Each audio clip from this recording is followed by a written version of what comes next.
সে বিএনপির কেউ না। আমার নেতা তারেক রহমান বলেছেন, আন্দোলন সংগ্রামে যেই নেতা কর্মীরা ত্যাগ স্বীকার করে সমাবেশ সফল করেছে, আন্দোলন সফল করেছে, তারা দলের সম্পদ, তাদেরকে দেখে রাখার দায়িত্ব প্রতিটা নেতা, প্রতিটা কর্মী। আজকে যারা অনেক কিছু করেছেন, অনেক কিছু করবেন বলে তালি বাজাচ্ছেন, অনেক হুঙ্কার দিচ্ছেন, তাদেরকে সাবধান করছি, আপনারা সাবধান হয়ে যান। আরেকটা ব্যাপার আপনারা খেয়াল রাখবেন, আপনাদের আশেপাশে কিন্তু সেই পতিত স্বৈরাচার, এই ডাইনির প্রেতাত্মারা কিন্তু ঘোরাফেরা করছে। আপনাদের কাঁধে বন্দুক রেখে তারা বাঘ শিকারের চেষ্টা করছে, ওদের থেকে সাবধান। আওয়ামী লীগ না গন্ধ পেলি থাকুন, বুঝছেন না? অনেক অত্যাচার করা হয়েছে আমাদেরকে। দুই চারটা ছোট্ট ঘটনা বলি। 18 সালের নির্বাচনের সময় আমাকে অ্যারেস্ট করে নেওয়া হইতো। ওসি এসে বলতেছে, শিবা ভাই, আপনি এত বড় একজন আর্টিস্ট, আপনি বিএনপি কেন করেন? আমি বললাম যে শিল্পীরা আওয়ামী লীগ করে, তাদেরকে জিজ্ঞেস করেন তারা আওয়ামী লীগ কেন করে। আমার উপর আগে গিয়ে তারপরে আমার হাত করে বলে বড় বড় মামলা দিয়ে ঢুকে দিল, 4.5 মাস জেল খাটলাম।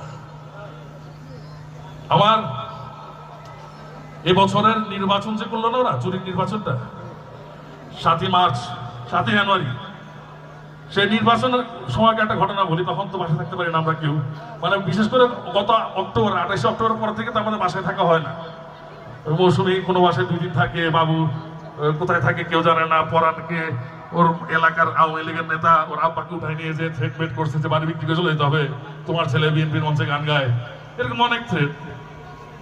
6 তারিখে জানুয়ারিতে তারা আমার বাসায় হামলা করলো অস্ত্র নিয়ে, এবং আমার বাবা এবছরের 22শে মে তিনি ইন্তেকাল করেছেন। উনি তখন শয্যাশায়ী। আপনারা জানেন, মানে 2 দিন আমার বাবাকে পানি খাওয়ানোর কোনো লোক ছিল না। পাশের ফ্ল্যাটের একজন মহিলা এসে 2 দিন পর বিকেলবেলা একদিন এসে তাকে একটু ওষুধ, একটু খাবার দিয়ে একটু পানি দিয়ে গিয়েছিল।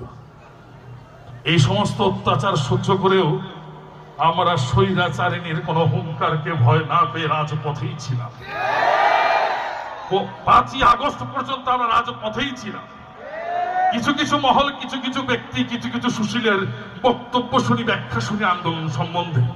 তারা শুধু জুলাই আর আগস্টের ইতিহাসে আন্দোলন শেষ করতে যাচ্ছেন না।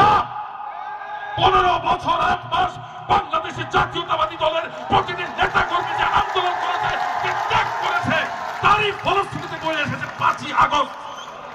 এই জনতাকে এক করা শেখ হাসিনার বিরুদ্ধে, তার স্বৈর শাসনের বিরুদ্ধে, তার অন্যায় অবিচারের বিরুদ্ধে এই জনগণের মনোবল ম্যান্ডেট গ্রহণ করার জন্য আমরা বাংলাদেশের প্রতিটা প্রান্তরে জড়িয়েছি 15 বছর 8 মাস। শুধু জুলাই আর আগস্টেই কিন্তু সরকারের পতন হয় নাই, আমাদের এই জায়গাটাও খেয়াল রাখতে হবে। এই যে এত বড় একটা বিল্ডিং, এখন আপনি যদি বলেন যে ছাদটা সুন্দর, তাহলে কেন হইলো? ছাদটা এত জায়গায় সুন্দর জায়গায় উঠে গেছে, ছাদেরই কৃতিত্ব তাই না? ওই যে বিল্ডিং এর নিচের পায়াগুলোর কিন্তু কৃতিত্ব আছে।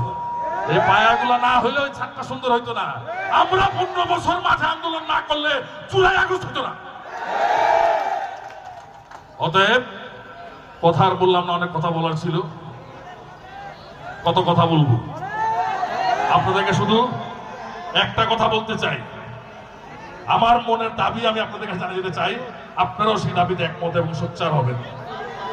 আজকে রাতের মধ্যে না হলেও আগামীকাল সকালের মধ্যে আমাদের প্রাণপ্রিয় নেতা, দেশ নায়ক তারেক রহমানকে বাংলাদেশের মাটিতে আনতে হবে। তার বিরুদ্ধে দায়েরকৃত সমস্ত মামলা প্রত্যাহার করতে হবে। ধন্যবাদ।